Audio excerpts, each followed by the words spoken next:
Welcome to my class একাদশ ও দ্বাদশ শ্রেণী অর্থনীতি প্রথম পত্র দশম অধ্যায় মুদ্রা ও ব্যাংক।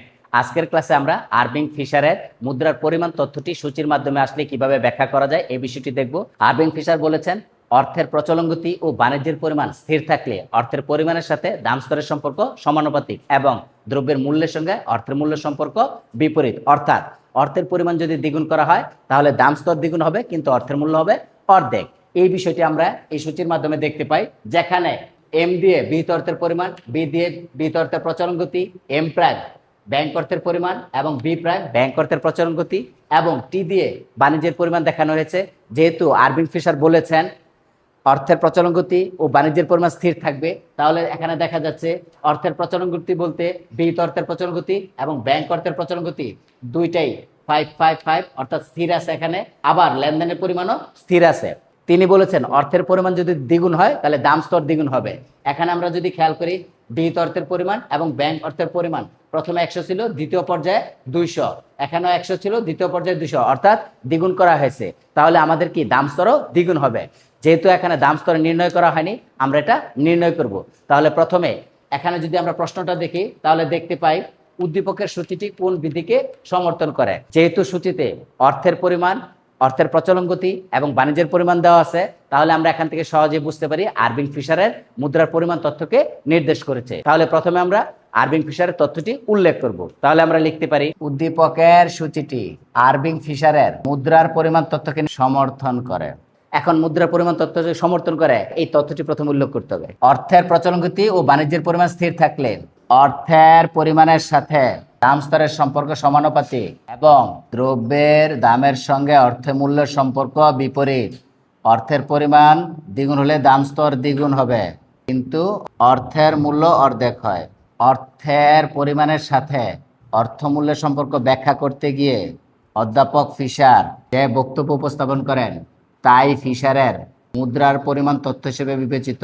এই তত্ত্বটির গাণিতিক বিশ্লেষণ করতে গিয়ে ফিশার যে সমীকরণ ব্যবহার করেন তা ফিশারের বিনিময় সমীকরণ হিসেবে বিবেচিত। আমরা জানি ফিশারের বিনিময় সমীকরণ P T is equal to M V plus M prime V prime. খেয়াল করবেন এখানে যে প্রতীকগুলো দেওয়া আছে এই প্রতীকগুলোর মিনিংগুলো আমরা লিখে দিব।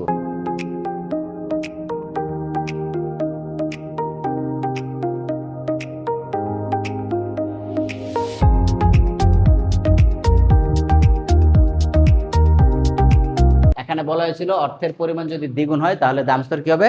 দ্বিগুণ হবে। এই কারণে আমরা ফিশারের বিনিময় সমীকরণের সাহায্য নিয়েছি। এখন এই সমীকরণের মাধ্যমে দাম স্তর নির্ণয় করব। তবে এখানে খেয়াল করবেন আমরা দাম স্তর যদি আমরা পূর্বে বিভিন্ন সৃজনশীলে কি করেছি, একটা দাম স্তর চাওয়া হয়েছে, তাই না? একটা শুধু বের করেছি, কিন্তু এখানে কয়টা দেওয়া আছে? একটা, দুইটা, তিনটা। তাহলে আলাদা আলাদা যদি আমরা এটা করি অনেক বড় হয়ে যাবে না? আমরা কি করব, এটা অ্যাভয়েড করার জন্য একটা চার্ট তৈরি করবো। যে এরকম চার্ট তৈরি করবো বা টেবিল তৈরি করবো, এই টেবিলের ভিতরে করে দেবো। তাহলে এখন আমরা এটা কি করতে পারি? সূচির মাধ্যমে প্রকাশ করতে পারি। তাহলে আমরা লিখবো কি? সূচির মাধ্যমে প্রকাশ। তাহলে এবার খেয়াল করেন প্রথমে কি দেওয়া ছিল আমাদের? বিহিত অর্থের পরিমাণ।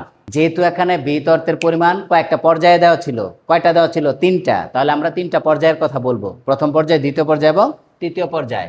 তাহলে আমরা লিখবো প্রথমে পর্যায়, তারপরে এম, তারপরে কি দিছে?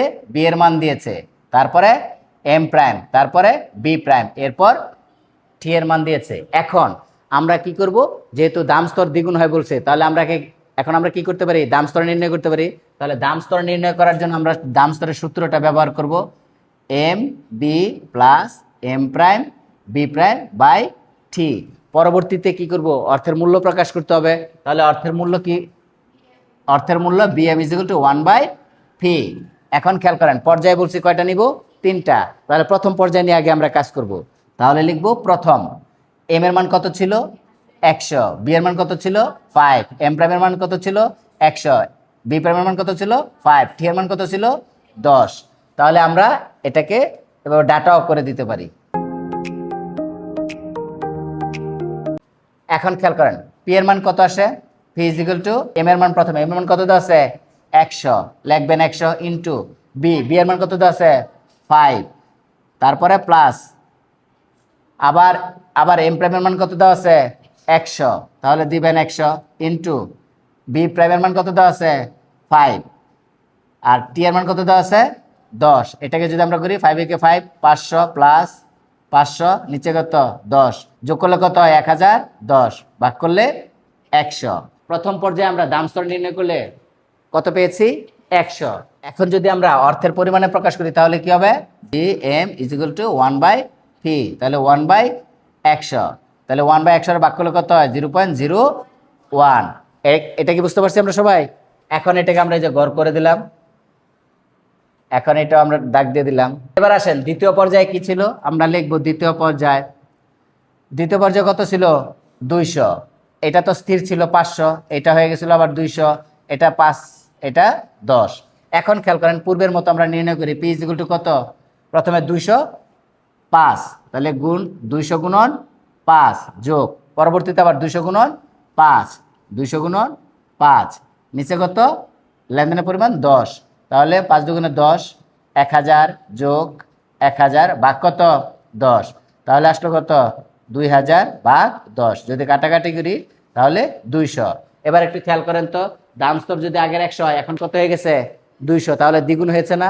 অধ্যাপক আরবিং ফিশার কি বলেছিল, অর্থের পরিমাণ দ্বিগুণ হলে দাম স্তর দ্বিগুণ হয়।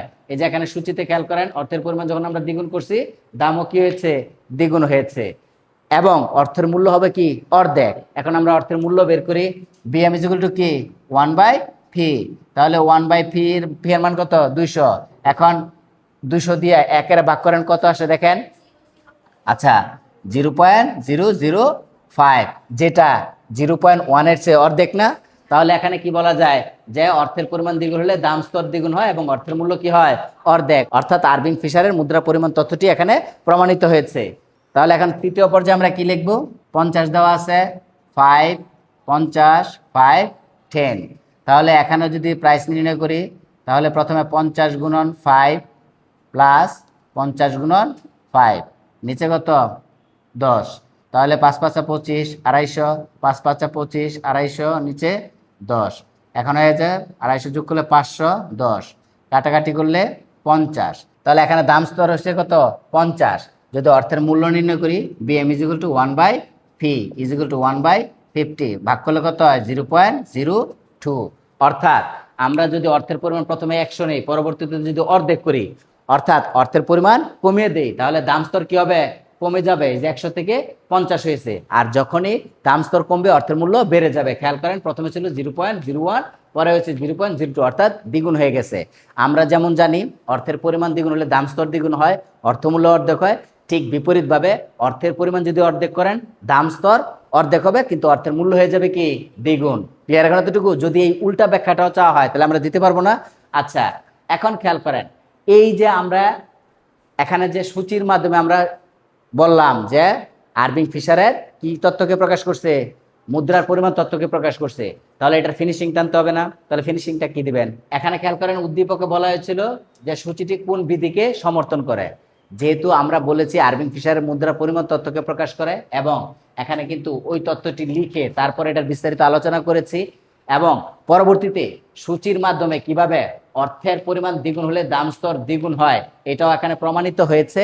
তাই আমরা এখানে আরবিং ফিশারের তথ্যটি পুনরায় উল্লেখ করে আমরা সংক্ষেপে এটার সমাপ্তি টানবো। মনে থাকবে এতটুকু? তাহলে কিভাবে লিখবো, উপরোক্ত আলোচনার প্রেক্ষিতে বলা যায় অন্যান্য অবস্থা অপরিবর্তিত রেখে অর্থের পরিমাণ দ্বিগুণ হলে দাম স্তর দ্বিগুণ হয় এবং অর্থের মূল্য অর্ধেক হয়, যা অধ্যাপক আরবিং ফিশারের মুদ্রার পরিমাণ তথ্যকে প্রমাণিত করে। তাহলে আমরা কি করব, সর্বশেষে বলে দিব উপরোক্ত আলোচনার প্রেক্ষিতে বলা যায় অন্যান্য অবস্থা স্থির থাকলে আরবিং ফিশারের মুদ্রার পরিমাণ তথ্যটি প্রমাণিত হয়। আমরা জানি যে অর্থের পরিমাণ দ্বিগুণ হলে দাম স্তর দ্বিগুণ হয় কিন্তু অর্থমূল্য অর্ধেক হয়। এই কথাটি আরবিং ফিশার এই তথ্যের মাধ্যমে প্রকাশ করেছেন। আশা করি ক্লাসটি সকলে সহজে উপভোগ করেছো। পরবর্তী ক্লাস দেখার জন্য শুভকামনা রইল। ধন্যবাদ সবাইকে।